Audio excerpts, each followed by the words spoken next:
I came up with a new recipe for red jalapeno hot sauce, so we're gonna try to make it.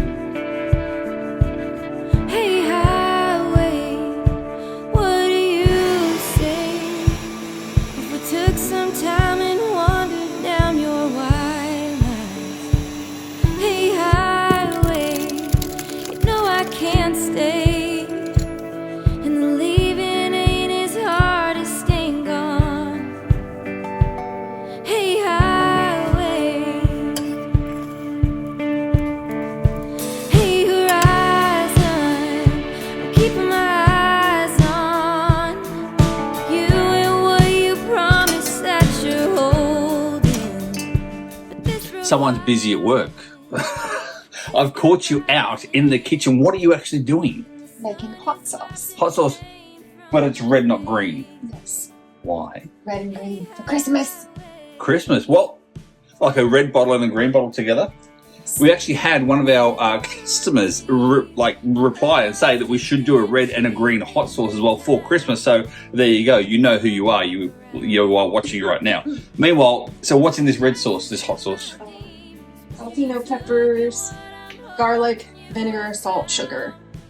Yeah, and some little shot of spice, like as in a bit of love. Oh. Something else that other people can't make or buy. Exactly. All right, so yeah, get your hot sauce now on the website, ShellBeeHomestead.com, and you'll see exactly where it is there. So are you going to get back to your stirring? Yeah, it's burning my nose. Can I get to some stirring as well? Yes. Yeah? Look at you, you silly hot sauce. What do you think you are? You're going to kill me? That's the stirring I was referring to. It's an Australian stir. Actually, that's the Australian stir because it goes the opposite way around in the southern hemisphere. Just like the toilet bowl. Still water runs deep, and love is too damn cheap in that town to turn back around. My vices and my demons, what you took and what I'm hoping you have found, are gone from me now. Utilizing a new tool that we just got from the Hungry Artisan. Links are in the description. This is working out well. So why do you want it really thin and watery for? Because it's meant to be more like a sauce, like a vinegar sauce. Oh, like the ones you get from the store. I know the ones you're talking about. The ones you drip out instead of actually pour out. Right. They drip out of the bottle instead of A the liquid sauce, not a chunky sauce. You still got some left in here. Alabama laws say that we can actually do this under the cottage food laws. In other words, we make it here in our home kitchen that is not actually inspected. However, I have this little device here. This device will give me the pH level of this particular product itself.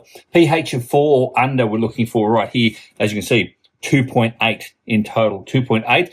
Which basically means it's shelf stable up until the point when you open it. After you open it, we do suggest that you refrigerate. But see, we try everything we possibly can to make things shelf stable and to do everything we can right. So good job, 2.7. Nice.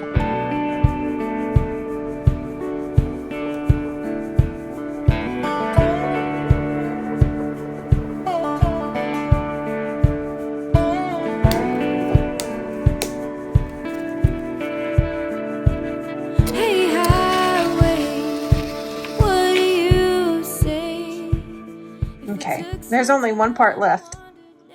I know. You have to taste it. With all new products here on the ShellBee Homestead, yes, I do taste them, including this sort of stuff as well. In the meantime, this is going to be the end of the video.